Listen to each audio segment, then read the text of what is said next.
నమస్కారం అండి. నేను మీ సామాన్యుడు పాండురంగారావు అండి. చాలా రోజుల తర్వాత మీ ముందుకు వచ్చానండి. ఈరోజు మీకు ఒక ముఖ్యమైన విషయం చెప్పదలుచుకున్నానండి. ముందుగా కొత్తగా ఏర్పడిన గవర్నమెంట్‌కి మా కుటుంబం తరఫున శుభాకాంక్షలు తెలుపుతున్నానండి. అందరూ మంచిగా పరిపాలన చేసి ప్రజలందరికీ మీరు తోడుగా ఉంటారని మనస్ఫూర్తిగా కోరుకుంటున్నానండి. అలానే ఈరోజు చెప్పబోయేది ఏంటంటే, నిమ్మకాయల అయ్యన్న పాత్రుడు గారు తెలుసు కదండి. రేపు 24వ తారీఖున మన స్పీకర్గా ఆయన ప్రమాణ స్వీకారం చేస్తారండి. ఆయన చాలా అద్భుతంగా మన గవర్నమెంట్ ఉద్యోగస్తుల గురించి చాలా అద్భుతంగా మాట్లాడారండి. ఎంత ఆనందం వేసిందంటే, గవర్నమెంట్ ఉద్యోగులు తలుచుకుంటే గవర్నమెంట్ని పడేస్తే నిలబెడతా అంటారు కదండి. అది ఏం జరిగిందో మనకు తెలియదు, కానీ ఈరోజు పాపం ఆయన మాట్లాడిన ఆణిముత్యాలు వింటుంటే గవర్నమెంట్ ఉద్యోగస్తులు అందరూ కూడా చక్కగా కుక్కిన పేనులాగా నోరు మూసుకుని కూర్చున్నారండి. ఆయన ఎంత ఆణిముత్యం అంటే మింగలేరు దాని బూత్ అండి, చెప్తే నా పరువు పోతుంది. స్పీకర్, కాబోయే స్పీకర్ ఇక్కడి నుంచి మింగేయండి. ఇది గవర్నమెంట్ ఉద్యోగస్తుల్ని.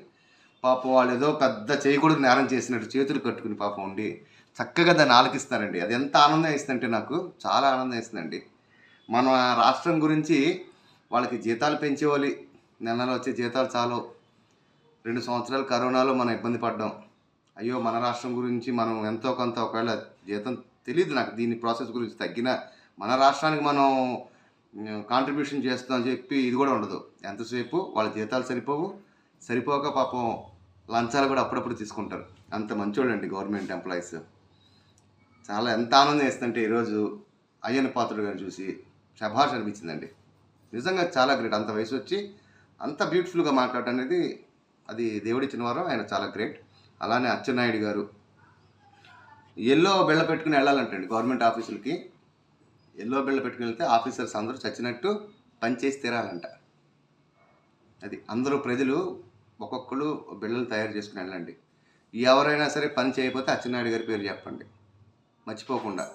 ఎందుకంటే గొప్ప గొప్ప వాళ్ళు ప్రశ్నించడానికి వచ్చారు.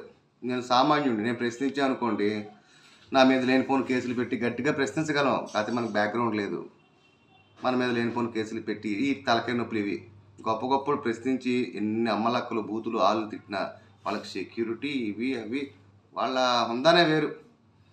దయచేసి ప్రజలు చక్కగా సంతోషంగా ఈ కొత్త ప్రభుత్వం ఇచ్చే కానుకల్ని స్వీకరించి ఖచ్చితంగా మీరు సంతోషంగా ఉండాలని ప్రజలందరికీ నేను మనస్ఫూర్తిగా కోరుకుంటున్నానండి. ఇట్లు మీ సామాన్యుడు పాండురంగారావు. నమస్కారం అండి.